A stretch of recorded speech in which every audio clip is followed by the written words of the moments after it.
Welcome to my channel. நீங்கள் பார்த்துட்டு இருக்கிறது தோட்டத்தில் வைத்துள்ள மாங்காய் மரத்தில் பார்த்தீங்கன்னா மாங்காய் பார்த்தீங்கன்னா எப்படி இருக்குன்னு வருங்க. கையில் பறிக்கிற தூரத்தில் தாக்குது. அதாவது மாங்காய் அப்படியே பறித்து நாம் வந்து ஊறுகாயாக போடலாம், இல்லைன்னா பழுக்க வைக்கலாம். அவ்வளோ ஒரு டேஸ்ட்டாக இருக்குங்க. பொதுவாக மார்ச், ஏப்ரல், மே, ஜூன் 3-4 மாதத்தில் வந்து மாங்காவின் சீசன்.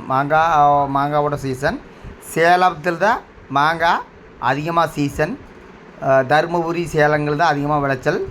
நான் தோட்டத்தில் இந்த மாங்காய் மரத்தில் வருஷத்துக்கு கிட்டத்தட்ட ஒரு 3000 5000 காய் வரைக்கும் பூக்கும். அதாவது பார்த்துங்க, அதாவது பறிக்கிற இடத்துல தான் இருக்குது. பறிக்கிற இடத்துல கையில் வந்து இப்படி பறித்து கீழே போடலாம், இல்லைன்னா மேலே இருக்கிறதெல்லாம் வந்து ஆளுவில் வச்சு பறிக்கணும்.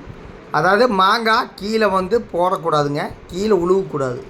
என்ன காரணம்னா, கீழே உளுந்தால் அந்த மாங்காய் பழுக்காதுங்க, ரொம்ப ஒரு மாதிரி கெட்டு போயிடுங்க. கீழே உழுகிற மாங்காயில் நீங்கள் ஊறுகாய் போடலாம். அதாவது அதுக்குன்னு தனியாக ஒரு சாக்கு மாதிரி வச்சு அதில் போடணுங்க. மாங்காய் கீழே உளுந்து உடஞ்சா அது மாங்காய் டேஸ்ட்டு வராதுங்க, சரியாக பழுக்காது. அவ்வளோ ஒரு டேஸ்ட்டாக இருக்கும் மாங்காய். வருங்க, தோட்டத்தில் பூத்து குலுங்கிய மாங்காய்னாலே உங்களுக்கு நல்ல டேஸ்ட்டு. ஊறுகாய் போடலாம், இல்லைன்னா மிளகு பொடி போட்டு சாப்பிட்லாங்க.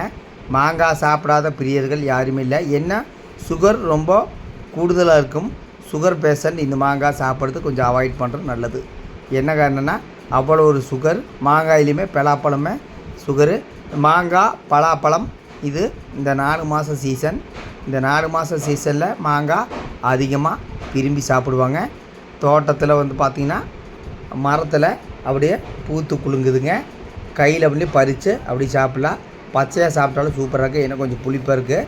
உப்பு போட்டு சாப்பிட்டா நல்லாயிருக்கும். இது ஒரு மேங்கோ சம்மந்தமான வீடியோ. பிடித்திருந்தால் பார்க்கலாம், பிடிக்கிறதே பார்க்க வேண்டாம். பாருங்கள், கையில் அப்படியே பறிக்கிற தூரத்தில் தான் இருக்குது. பாருங்கள் எப்படின்னு பாருங்கள்.